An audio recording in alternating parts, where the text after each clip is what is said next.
Porto e Negócios, patrocínio Brasil Terminal Portuário, acreditar e inovar. Apoio Grupo Gelog, Grupo Iaman. Apoio institucional Concais, Porto de Santos. Realização Santa Cecília TV, 22 anos.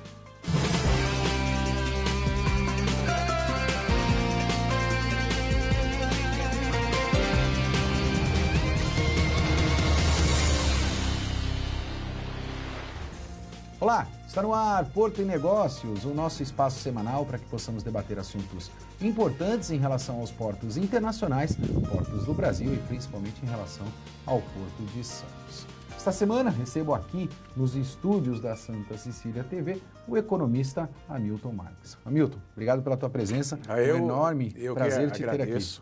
É muito bom estar de novo aqui. Como você já percebeu, nós vamos falar de economia e temos que falar também de tributos. E para isso, recebo o nosso secretário de Finanças da cidade de Santos, o meu amigo Maurício. Maurício, obrigado pela tua presença, prazer enorme te ter aqui conosco. Obrigado, Maxwell, é um prazer também, obrigado pelo convite, um abraço para você e para todos os telespectadores do Porto e Negócio, e também uma saudação especial ao economista Hamilton aqui. Para a gente começar o nosso debate, eu quero trazer à tona um tema que nós debatemos já aqui no Porto e Negócios e que vem impactando efetivamente no segmento portuário, que é a alíquota do ISS, que foi aumentada de 3% para 5%. Eu vou começar com o nosso secretário. Secretário, a gente percebe, e aí nós temos um quadro que demonstra isso claramente, a alíquota de 5% no Porto de Santos em comparação com outros portos. A gente percebe claramente hoje, quando a gente fala principalmente no commodities, que o nosso maior concorrente é o Porto de Paranaguá. Paranaguá continua com 3% de alíquota, enquanto Santos 5%. Isso refletiu de alguma maneira no segmento e na arrecadação desta alíquota no Porto de Santos? Nós tivemos essa discussão de uma maneira bastante profunda e bastante intensa, né, quando passou a lei que aprovou a readequação aí de 3% para 5%. No final de 2017, ela começou a lei, até por questões da chamada noventena, né, ela foi aprovada no finalzinho de 2017 e ela entrou em vigência realmente no dia 1º de abril do ano passado. O que nós sentimos foi que a arrecadação ela se comportou ao longo de 2018 com a previsão de que nós tínhamos, né, era uma arrecadação, era um crescimento de arrecadação aí esperado na faixa aí de 60% mais ou menos a mais, pela própria diferença de 3 a 5. Algo em torno de 64 milhões. Acabou sendo por volta de 80 milhões, acabou sendo um período até maior. Então, o comportamento da arrecadação do ISS, em especial o ISS do Porto, né, lembrando que foram 4 itens que nós aumentamos a questão e que representam a grande maioria das operações que tem no Porto. Ao longo de 2018, esse comportamento foi dentro do esperado, até um pouco acima, e que de uma certa maneira, corroborava os próprios resultados que a Codesp foi apresentando ao longo do ano. Nós estamos sentindo que em 2019, sim, há uma redução dessas expectativas, que é muito claro, né? E lembrando que Santos tem o ISS, mas o nosso terceiro maior tributo é o ICMS. Então, o que não é muito comum nas cidades. Nas cidades, de modo geral, a grande massa dos municípios, o imposto mais importante é o IPTU. Alguns até o repasse do FPM é mais importante que o IPTU. Mas nós temos o maior porto da América Latina no quintal de casa, secretário. Sim, sim. Então, no caso de Santos, nosso maior tributo é o ISS, o segundo é o IPTU, que é um imposto pela característica ser patrimonial, ele é muito mais linear, e o terceiro é o ICMS. Então, o que a gente percebe, respondendo, e agora objetivamente a pergunta, que a gente percebe que o impacto ao longo de 2018 foi dentro do que nós esperávamos de crescimento da arrecadação. Agora, em 2019, estamos sentindo claramente aí um ponto meio que podemos chamar de estagnação aí da economia.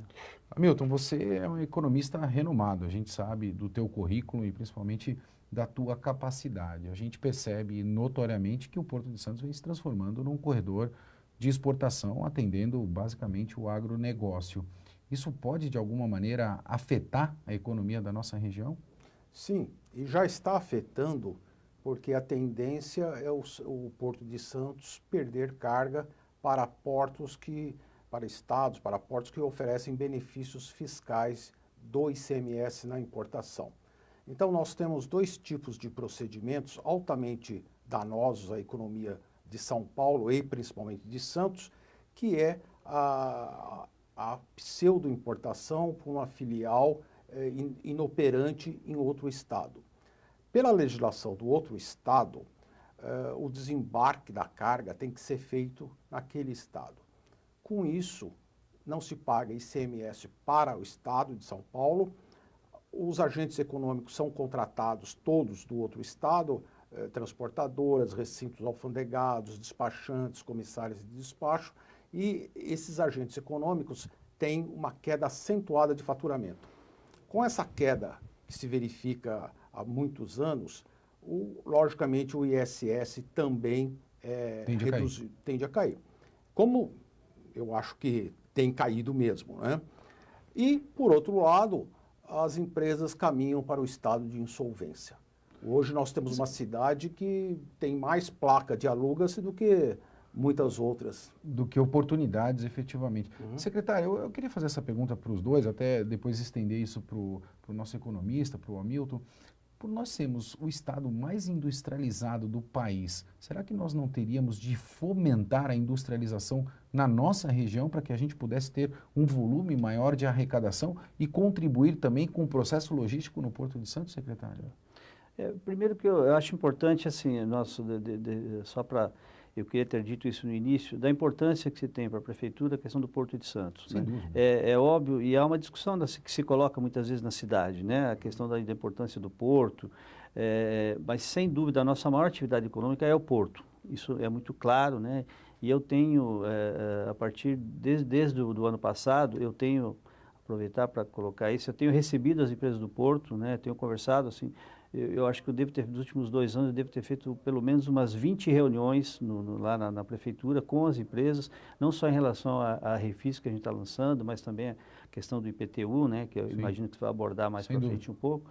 Eu tenho recebido. Agora, eu acho que isso passa muito, Maxwell. Não sei se a nossa região teria que ser levada para um aspecto de industrialização necessariamente. O que eu acho que tem que ocorrer, especialmente no estado de São Paulo, é a discussão da vocação. Né? A vocação de algumas regiões é muito clara. Eu acho que no nosso caso, que a gente falando dessa nossa vocação dupla entre turismo e porto, né? Ou porto e turismo, exatamente nessa ordem, eu acho que tem que haver uma discussão mais clara, talvez no âmbito do governo do estado, do que seria a vocação de cada cidade. Porque a própria discussão que se faz em relação à questão da guerra fiscal do ICMS criou uma série de incoerências ao país afora, a ponto de você ter uma atividade, por exemplo, ligada ao agronegócio em São Paulo e uma atividade ligada à indústria automobilística em Goiás, por conta dessas questões. Então, assim, a destinação da vocação e de uma vocação articulada e harmoniosa de vocações econômicas das regiões, ela sem dúvida não ocorre e tem que ocorrer. Com relação à Baixada ser necessariamente industrializada, eu não sei se ela tem condições macroestruturais para isso. Né? O que eu penso é que a gente tem que ter mais investimento e rediscussão na questão do que é a nossa atividade principal, que, do meu ponto de vista, é a atividade portuária. Hamilton, na tua visão, você acha que a gente precisa rediscutir essa questão da industrialização ou você segue a linha de pensamento do secretário? Não, eu acho que a industrialização é algo a ser pensado como mais uma atividade ou como mais uma vocação, como bem o secretário disse, para que a gente tenha um nível de atividade maior em Santos. Né? Em relação à guerra fiscal, nem tudo é guerra fiscal.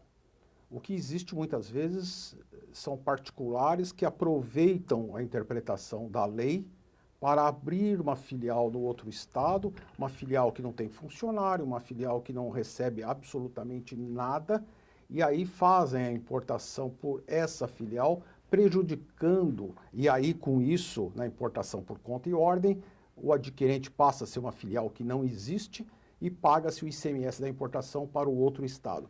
E isso traz um dano muito grande para a economia. Isso foi até pauta de uma operação que foi deflagrada, a gente vai abordar isso no nosso segundo bloco. Mas eu não queria colocar isso dentro da mesma cesta, Milton, secretário. Sim. De que forma eu gostaria de abordar isso? Porque hoje, necessariamente, a gente tem 2 aspectos aí. Você tem, evidentemente, as pessoas que agem de má fé, e aí a gente vai abordar isso no segundo bloco, vai debater este ponto, mas necessariamente hoje você tem uma carga tributária muito grande nas costas do empresariado. Rever esta política tributária que nós temos dentro do nosso país não é um caminho, Hamilton? Sim. essa questão tributária é fundamental, porque a carga tributária inviabiliza qualquer negócio que tenha uma margem pequena. Como hoje em dia, nessa crise de liquidez, as empresas têm uma margem pequena, sem dúvida. as empresas caminham próximo da insolvência. Qualquer problema que a empresa de pequeno, médio porte tenha, ela já não consegue pagar as suas contas. Secretário, o Hamilton abordou essa questão dos impostos e a gente tem aqui, evidentemente, orbitando o Porto de Santos, muitas pequenas, médias empresas prestando serviço. Hoje, como é que está a inadimplência das empresas de um modo geral e qual é o tributo que a gente tem maior inadimplência na nossa cidade, secretário? O maior inadimplência, o tributo maior inadimplência atualmente é o IPTU, ainda é o IPTU, né? Até porque um tributo como o ISS, por exemplo, que representa, é o nosso maior tributo em termos de arrecadação, ele tem relação direta com a possibilidade da empresa continuar ou não. Na verdade, não é só a empresa, né? O ISS pode ser pago por pessoa física também, mas falando mais do mundo empresarial, ele depende de pagar o ISS em dia para continuar com a sua atividade. Então, há uma tendência a que essa inadimplência seja menor. No caso do IPTU, só para título de informação, ele orbita historicamente em torno de 14%, 15%. A gente não tem sentido algum aprofundamento do nível de inadimplência por conta dos últimos anos de, infelizmente, crise que a gente tem observado. Eu queria só fazer um adendo, um comentário em relação ao que foi colocado pelo economista Hamilton aqui. É o seguinte, eu fiz um levantamento justamente aí, recentemente para verificar a boa e velha discussão do Pacto Federativo, né? Sim. Como é que estavam os tributos recolhidos pelo Porto, né? E assim, o nosso levantamento diz o seguinte, do que é pago pelas empresas do Porto, 74% vão para o governo federal, 20% para o governo estadual, fundamentalmente ICMS, e 6%, já considerando com o ISS na faixa de 5%, 6% para o município. E aí fica uma relação muito injusta que os municípios reclamam muito, e Santos não é diferente disso, de uma série de gastos recorrentes que você tem, e é natural que tenha do Porto, não estou reclamando disso, é natural que tenha de infraestrutura, e de uma relação, eu falo que ela é cruelmente inversa, né? Quem mais arrecada que é o governo federal, no fim acaba menos trazendo esse tipo de recurso para cá, né? Então, isso tende o quê? Tende a tornar permanente mais esse tipo de situação. A gente já falou... Qual a destinação do ISS, por exemplo, hoje, secretário? Olha, eu ia comentar exatamente isso, né? A gente tem uma aplicação hoje, em termos de investimento para a entrada da cidade, que com recursos próprios da prefeitura chega a 320 milhões de reais. Nós temos, são três operações fundamentalmente com a Caixa, com recurso fundo de garantia, uma operação de longo prazo, normalmente. O governo estadual também tem alguma coisa nessa faixa, de mais de 300 milhões de reais, do projeto que ele orbita em torno de 800, 900 milhões de reais. E falta realmente a parte da União em relação a isso. Então, a questão do ISS, ele vai para a questão dos investimentos, mas hoje nós sentimos uma pressão muito grande nos gastos de saúde, educação e segurança. Por mais que a gente diga que, constitucionalmente, o papel da segurança é dos governos municipais, há um investimento, e isso não é só Santos, as prefeituras, de modo geral, tem sentido. A prefeitura exige, as pessoas exigem e as prefeituras acabam investindo mais. Como nós estamos investindo mais na nossa Guarda Municipal, por exemplo. Há um clamor por isso, e como sempre se diz, atribui-se essa frase ao Franco Montoro, que as pessoas moram na cidade, né? Então as pessoas não saem daqui para bater na porta do presidente da República, não saem daqui para bater na porta do governador, eles vão bater na porta do prefeito, e o prefeito tem necessidade de investir mais na questão da segurança. Mas mais do que isso, o que a gente está sentindo, que eu acho mais grave, Maxwell, é o engessamento do nosso orçamento. Cada vez mais a gente tem despesas obrigatórias. Então, assim, hoje em dia é um luxo falar que uma prefeitura estou destinando alguma coisa entre 5%, o economista me corrige se é errado, mas entre 5% a 10%, que eu acho bastante razoável como investimento, é um luxo fazer isso. Porque o orçamento é todo tomado pelas despesas obrigatórias. E com esse tipo de distorção, uma despesa cuja obrigação constitucional é do Estado, por exemplo, os municípios estão aportando mais. Na verdade, Hamilton, a gente pode dizer que este modelo que a gente hoje tem dentro do nosso país é um modelo falido e que não contribui para o desenvolvimento não só da economia, mas da região e das cidades no modo geral? Sim, perfeito. É um modelo que não atende às necessidades nem de empresários, nem da população em geral, das prefeituras. Essa distorção vem desde 1988, quando a Constituição deu uma série de encargos para as prefeituras e a União passa a ser o ente que mais arrecada tributos. Porém, não repassa na mesma proporção para os municípios.